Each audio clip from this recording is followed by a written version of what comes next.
Hi చెప్పమ్మా. Hi, good morning friends. అందరూ బాగున్నారా? నమస్తే.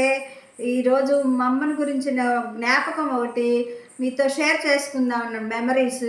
అది షేర్ చేద్దాం అనుకుంటున్నాను యూట్యూబ్ ద్వారా. మా అమ్మకి కరెంటు షాక్ కొట్టిందండి. ఆ కరెంటు షాక్ వల్ల మేము చిన్నపిల్లలు 10-12 ఏళ్ళు ఉంటాయి మాకు.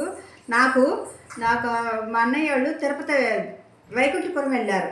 వైకుంఠపురం వెళ్ళి వచ్చేటప్పటికి గాలివాన వచ్చిందండి. నేను ఒక్కదాన్నే ఉన్నాను ఆ ఇంట్లో.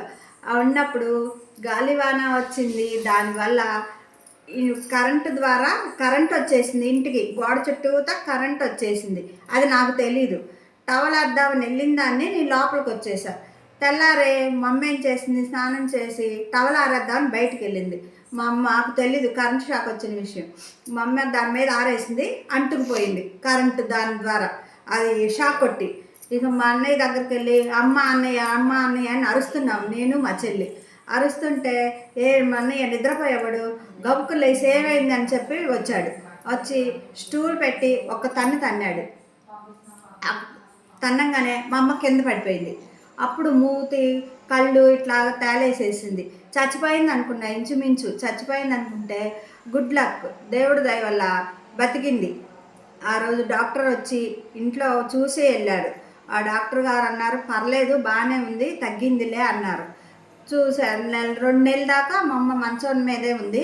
మా నాన్నే హ్యాండిల్ చేశారు. ఇక పర్లేదులే, తగ్గిందిలే అనుకున్నా. మా అమ్మ దగ్గరికి వెళ్ళాలంటే చాలా భయపడ్డాం. ఆ చిన్నపిల్లలు మాకు తెలియని ద్వారా అది వెళ్ళాలంటే భయపడిపోయి వెనక్కి వెళ్ళిపోయాము. ఈ నలుగురివి, మేము 6 పిల్లలు. 2 అన్నయ్యలు చనిపోయారు, తర్వాత చెప్తా. అది ఈ నలుగురివి ఉన్నాము. నలుగురివి దగ్గరికి వెళ్ళాలంటే చాలా భయపడ్డా, అమ్మ దగ్గరికి వెళ్ళాల. ఇక నాన్న హ్యాండిల్ చేసి 2 నెలల ద్వారా మమ్మల్ని సేవ్ చేసుకున్నారు. పర్లేదు, తగ్గింది. ఇక అప్పుడు మా అమ్మ మామూలు అయిపోయింది. మళ్ళీ ఆ తర్వాత 1 సంవత్సరానికి కడుపులో నొప్పి వచ్చింది అమ్మకి. కడుపులో నొప్పి వస్తే ఆ కడుపులో నొప్పి ఏంటా అని హాస్పిటల్కి వెళ్ళి చూపిస్తే ఆ కరెంటు షాక్ వల్ల అమ్మకి కడుపులో పేగులన్నీ ఇదైపోయినాయి అంట. ఏమైనాయో నాకు అంత ఐడియా లేదు. ఇక అప్పుడు డాక్టర్లు ఆపరేషన్ చేసి మళ్ళీ బతికిచ్చారు అమ్మని. అది పొద్దున్నుంచి సాయంత్రం దాకా చేశారు. చాలా పెద్ద ఆపరేషన్ అన్నారు. నాకు అంతగా గుర్తులేదు. ఇక ఆ మెమరీ ఒకటి మీతో షేర్ చేసుకుందాం అనుకున్నాను. చాలా బ్యాడ్ న్యూస్. ఇప్పుడు అమ్మ అయితే లేదులేండి, చనిపోయి చాలా సంవత్సరాలు అయింది. ఇది ఒకటి మీతో షేర్ చేసుకుందాం అనుకుంటున్నాను. లైక్ చేయండి, షేర్ చేయండి, సబ్స్క్రైబ్ చేసుకోండి. నా ఛానల్ కనుక నచ్చితే కామెంట్ చేయండి. కామెంట్ చేయట్లేదు. నేను ఏమన్నా మాట్లాడుతున్నానో ఏమైనా చేస్తున్నానో నాకు తెలియట్లేదు. కామెంట్ చేయండి.